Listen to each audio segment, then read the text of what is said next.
Two, the play near them thing was absolutely what they did. They stuck together very often, looking for kills, and just to rotate over, drop a healing ward, walk over, do a spin, then go back to farming. He might end up playing near them a lot, but the fact that he has a Magnus makes me assume, like, he's going to want to stay near Seb to get him power once in a while, of course, but makes me assume he's going to hit creeps a little bit more abundantly, especially because he's effective if he can spin first. Voice lines have begun. It seems like everyone's very excited. We get to have fun dropped by Crit. No-Tail was just the birthday boy as well the other day, so he's got to be feeling very excited. That's first TI with birthdays, right? I can relate to that a bit because my birthday's in August, so it's like almost everything looks normal on the EG side, everything normal on the OG side. A little pressure though. A little bit of pressure over onto Ice. Doesn't seem too concerned, but No-Tail making use of that battery assault, getting a couple whacks in. That was definitely worth it. Gush back here. Crit's maybe going to give him a little zap on the way. A couple slaps, but good harass for Clockwork to start things off. All right, trying to get into Arteezy's mind right here, I think. Yeah, right? That must be so strange. Yeah. Absolutely strange to have that in there and just be like, oh man. Do you know what it translates to? No idea, but I see that winky emote they're using with it. Do you think it's sassy? Got it. Yes. All right, so we have the matchup of Topson and Abed, of course, here in this middle lane. That should be doing just fine. In the side lane, it looks like Ice is sitting down. So very low already. That was No-Tail running and going for the battery salting. He's doing a great job harassing Ice. They don't have a salve on Crit. They spotted this earlier, I think, with the Observer Ward. Maybe this is why No-Tail went for that early trade, because he's having to tango up. It's hurting him a lot. Arteezy taking a lot of damage early on. Soxa also sitting a bit low. Seb has already started those mind games. He's thrown out the high five.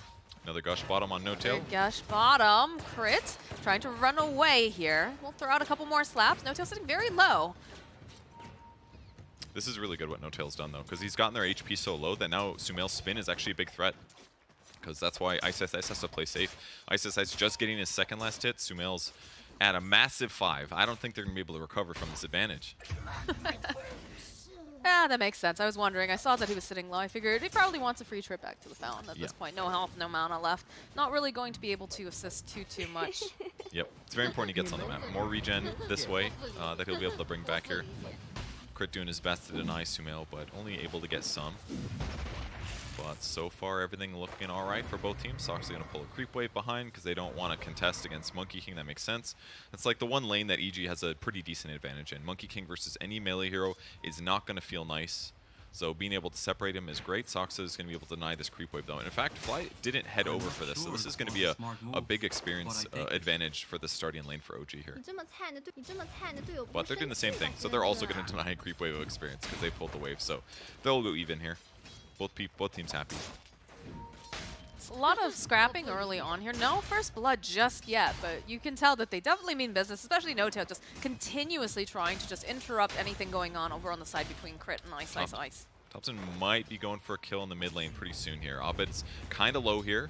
He did just use his Acorn shot, just trying to keep his health in a really low point. But the fact that Topson's full regen and Abed is not, is going to make it hard for Abed to keep getting last hits. Oh, No-Tail. No-Tail is going to be the first blood. Ice has had enough of this little robot. And it's going to take him out of the lane. So he's gone back to the fountain for the second time. Not this time of his own choosing. It's a tough one. Clockwork does a lot of damage, but he's not the most survivable. Just some good raw HP on him. And Shaman has a lot of damage with his right click, so having to worry about Gush is a big problem. But on the bright side, it's not necessarily massively furthering Ice. He's ferrying out mangoes and things like that just to make his laning stage good right now. And that's kind of what he has to do. I'm surprised that we're not. I guess you kind of need to stay in the lane for now, but would like to see some of these stacks being made for Ice. Just because he has been having a little difficulty in this lane from the amount of harass being dished out to him. I think Sumail just glyphed just to deny a range creep right there. That's how much he cares about little margins. So I'm watching him go for this last hit that he wanted so bad, and he glyphed it right before Ice got it. Gets the deny. There's the spin damage coming in. No-Tail trying to get into position. Has the battery assault on Crispmill. Moving back, though. Going to continue with these hits. This is great. Really good damage. Oh, this is a little bit spooky right now for Crit. He's going to go hold out the shackles, but So They've worth got it. the healing ward up and running. Because Crit didn't have any more regen, actually. He just brought himself a win lace. So now he's half HP. He's got a nice wand, of course, and there's a Ring of Health on Tide, but they're, again, kind of winning the regen battle in this little trade of dual lanes. So it's going fine for them. 20 last hits now on Sumail, 16 on Tide. Some small marginal advantages, but it's a big deal in some of these matches. It just continues to be the pulling of the wave in that top area. Bottom lane, though, No Tail again with battery assault. Sumail clicking away, does have the spin, trying to get enough damage over onto ice, but still not able to go. Oh, there it is. There's the cogs. This is a very dead Tide Hunter. And that's going to go over to No Tail. It was close. He almost jukes the spin there, but they're able to catch up with the battery assault, get the great cogs with both of them stuck inside, so ice goes down. 1K advantage to OG right now, which is pretty severe. It might be on that edge, so maybe it looks a little bit more extreme than normal, but good start for them in this lane. It's been a pretty quiet time over in this mid lane, though. Everyone just busy working on getting their levels, getting their last hits. Right now we're looking at Thompson 27 and 9 and Voker Abed 20 and 5, so fairly even. I'm interested though to see are we going to see a situation? Oh, Fly's Courier gets sniped here. Are we going to see, you know, these rotations coming out fairly early, do you think, or is it going to just be the Invoker just sticks in the lane the entire time? And Hoodwink try to send someone over for like a gank. Yeah, a lot of the games we've watched recently, there hasn't been too many rotations, but this is a good game for it, I think. Another spin going on Ice in the bot lane. Just, it's a level 3 actually, so pretty good amount of damage here. No Tail's gonna change it up a bit. Misses his cogs, unfortunately, but hey, back to Ice, more damage. He's burning off some of it. The turnaround with a shackle. Ice though will back off as Sumail is there with the healing ward yet again. A little mana expensive. You do want to force Jug to do this multiple times because that's less spin mana for later, but they're going to be A-okay. Thompson flanking away over at Fly. He'll throw out the kinetic, but has a bushwhack. Needs a couple more clicks to do it. Throws out the Acorn, so as the Vision Socks coming in, and that's a dead Fly. 8 is 3, dude. Oh, in the bottom lane, Ice gets caught in the cogs yet again. Sumail collecting the kill this time. They are just pressuring here. Really nicely done by OG so far. That's going to be an EP that does land on Thompson, but spends his mana right before it gets burned away anyways, and he's doing just fine. But the the rotation here from Crit. He's got the shackle. They even bring the disruptor to make sure that this little squirrel gets kept in the cage. Nicely done. Great rotation. 2 points in Hex there for Crit, and a really solid gank. That's the rotation value from these supports, basically. Disruptor's not the best at rotating, but obviously Shaman is excellent. Great base damage, good disables, and he's able to get there and put wards down on the long way, too. He's just a little bit too fast here, but you know who's nearby? It's Arteezy. And he says, I will take that, although it still goes over to Fly. We do have some nice stacks being built, though, over here on the side of OG, which they're very aware of. Ooh, those are good ones. Fat stack there. I guess Jug's going to kill with Empower. That's the goal. He's going to go for a Yasha build. You can get away with this when you've got an Empower offlaner. Another spin for Harass on Ice just to lower him down. But he's got Hood now. The instant Hood rush to lower the spin damage that Jug can deal. Because otherwise he just gets zoned too easily. It's like a little bit of mana, a wand here and there.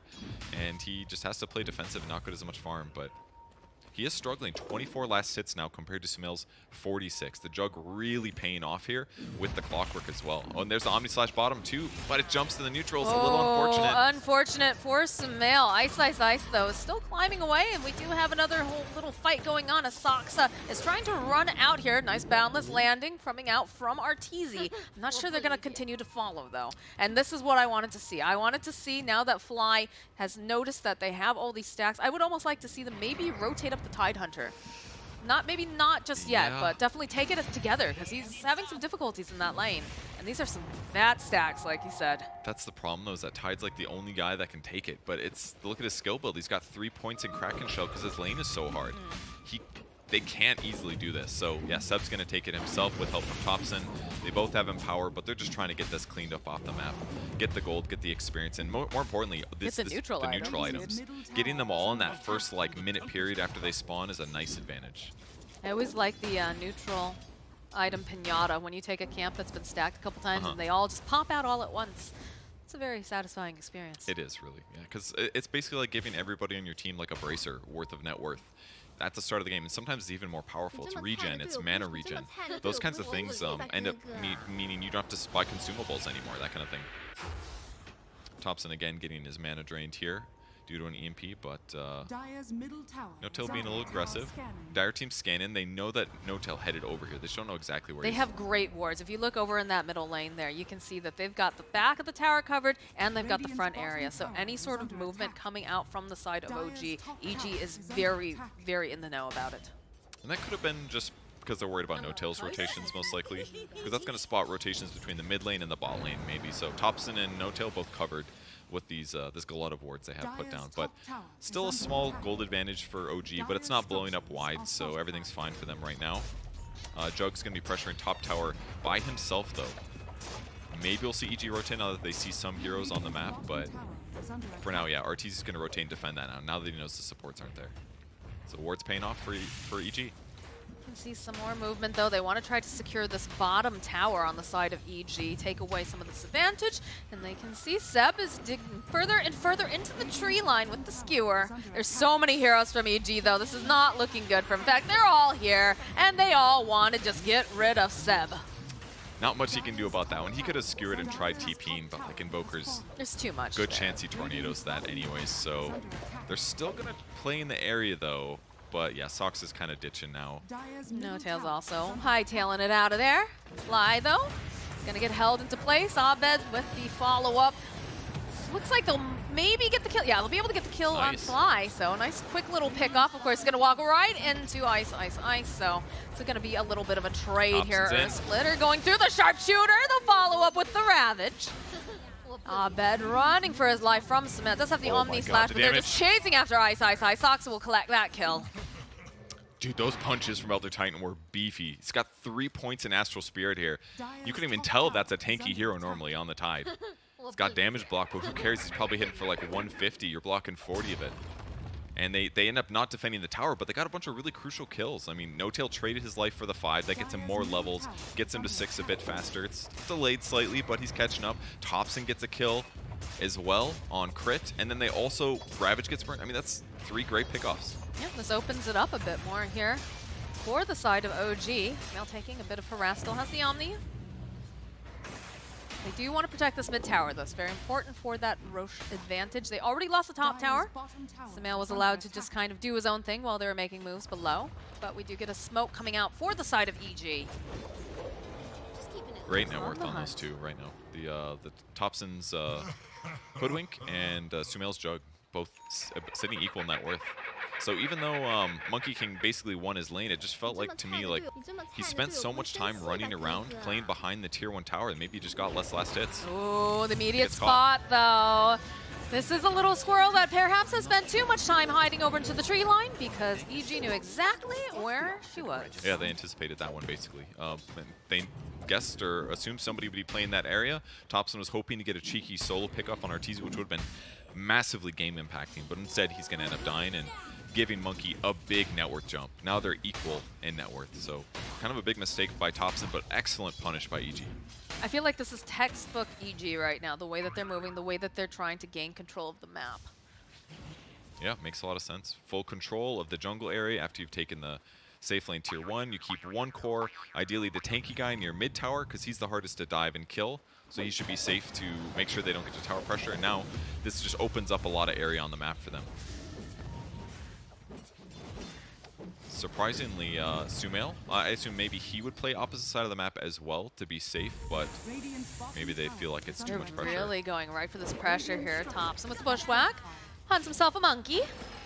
Ooh, the hook shot, not going there. A little too short. Could have been an okay grab there. Thompson gets to follow up on that, but fortunately they miss it. Not even that much damage dealt to the tower, to be honest. They glyphed it. I thought it was going to be fine against the wards, but once the next creep wave came, ends up not doing much. But I don't really blame Crit for going for that, because he's got Arcane Boots, so he had the mana, and it's not like they were going to get a great opportunity to drop the wards mid. So better to like force some rotations and get a little bit done here. But they're smoking. They're going to try to kill Thompson here. Easy, throwing out the Boundless. There is that gank in the other part though. Thompson, they drop the Static Storm, and they'll get themselves a kill on Thompson, and in the top lane, Samael will find himself a kill on Crit. Soxa getting the final hit on Arteezy. All right, pretty good for him. Lose Thompson, but they get 2 kills, so Yeah. they'll be really happy with that, putting it on Jug. Thompson, again, very happy to self-sacrifice, and despite these 2 deaths now for him, his net worth is still looking really good because his team has also done the right thing and ganked the Monkey. So his goes down, Monkey goes down, Jug goes up, and with Empower, it's only going to get better as the game continues.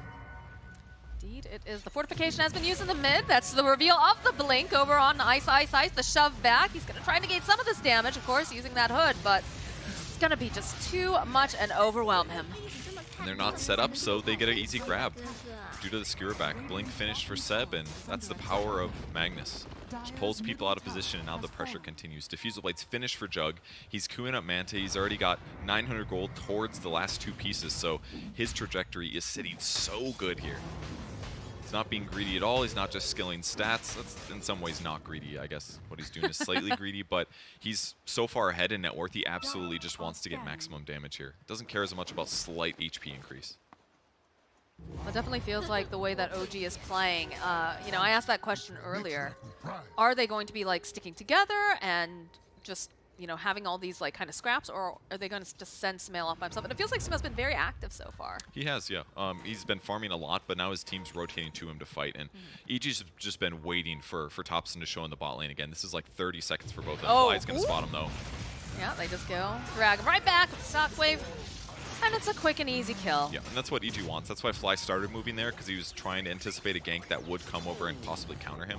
He gets killed, Abed's fine. That's exactly the move they want to make. But for once, Thompson read their play effectively and doesn't go in the danger zone. So and now the gank goes on the other side of the map. If they were bottom, they're probably TPing away. And now he's going to run into crit. Oh, definitely sees crit. Already throwing out the hex. Got the sharpshooter in place.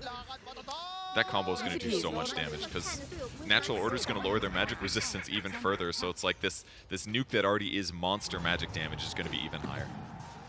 It's a good combo. And he's going straight for Atos into Gleipnir on Hoodwink. So pretty easy disable setups. It's Abed baiting No Tail a bit here. They throw out the cogs. They've got the meatball. Cold snap. Spear missile charge. Goes for the hook shot.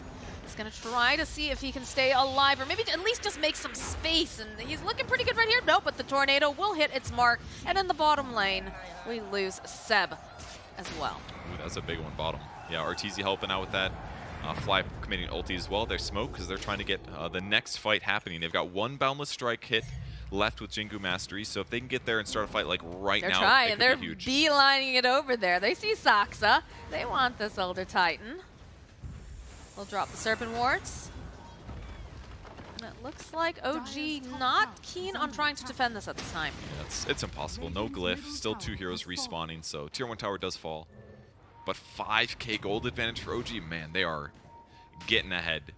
Now, there are some periods of the game that could be scary for OG, even if this net worth continues creeping up.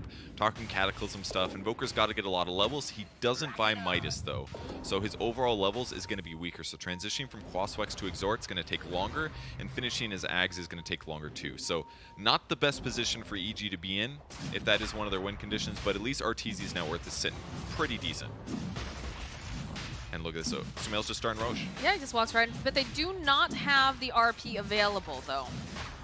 But it doesn't seem like PG's really keen on knowing what's going on. They're just focusing on the side camps over here, so this could just be a very free Roche for them. Yeah, maybe a little greedy for them, but hey, they've got massive damage on Juggernaut. There's a Sunstrike. Sunstrike, they know what's happening in the pit immediately. It's too late, though. Following up with the healing word, and like you said, it is definitely too late. Sumail's going to grab himself the Aegis. When you start Roche this early, like the damage you need to deal, when your damage is like this oversized for Sumail like it is, it just gives him this opportunity to easy early Roche. And all it took was a couple bodies and a healing ward, and boom, they get it. So another big pickup for Sumail, more gold for his team. In the meantime, EG was just worried about getting jumped on or picked off, potentially controlling their area, and they just couldn't contest it. But they're behind in net worth, so it makes a lot of sense that OG took that opportunity. Got the Atos completed now for Thompson, so that's even more control that they're going to be able to add to these fights. That one's going to hurt Monkey a lot, primarily, because he needs to move around and fights a lot, so if you can guarantee disable on him before he gets BKB, it's a big advantage. Either him or Invoker, those are the heroes to nail with your combo. I mean, Thompson has just been very, very good at realizing which tree that the Monkey King is generally going to be hiding in if he shows in that lane. So it's already I think that's another reason they picked Hoodwink, because you can get some nice flying vision with Acorn Shot. Bushwhack is going to catch people stuck to trees anyways, so Monkey King's more likely to be there. And now OG's just going to pressure the top racks while EG tries to play for this tier 2 that has frankly barely been touched. They drop another Serpent Wards to get some damage in. Go home. And yeah, EG's going to maybe get this tier 2, but look what they're losing in exchange for it. A lot of HP at a tier 3 tower at 19 minutes.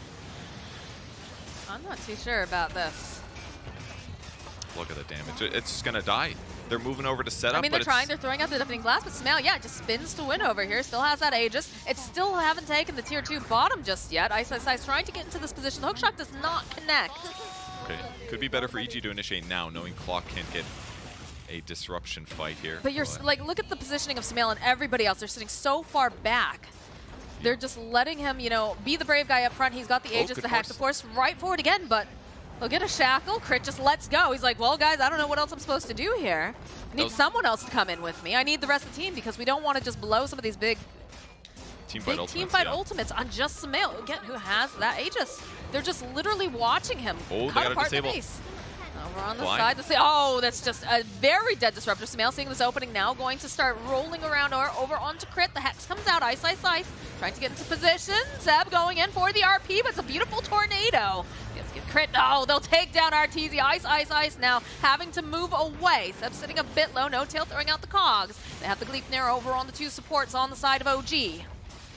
What an advantage now, and with some buybacks as well, the net worth goes insane. 12k advantage for OG at this point in the game. It's so difficult for EG to initiate on them, but with Thompson getting that pick off, now the rest of the game is looking pretty straightforward. OG's not going to stop. They've got 2 whole minutes left on this Aegis. Getting Aegis and then opening this up just completely changed the game. They haven't been able to touch Smail. You saw, like, Crit, at one point he gets the shackle off, and then it just throws his hands up in the air like, well, guys, what am I supposed to do? I can't do anything else. They have 98% win rate, hope. Oh, gosh, right into the backlines, right onto Crit. They know that he is a big part of that. They'll follow up with the Ravage, but where's the rest of the damage? Where's the rest of the team? RTZ joining back in, does get the kill on No Tail, follow up with the Boundless. They've already got Soxon just running after RTZ. Look at that damage! Oh my god, there was an RTZ there, but they just give up. I'm not surprised. I mean, he had to get BKB because they've got to take this fight, but they've got an Elder Titan that's got Ags. He's got 4 points in natural order. So Monkey King walks in, 0 armor. It does not matter that you have lifesteal if you do not have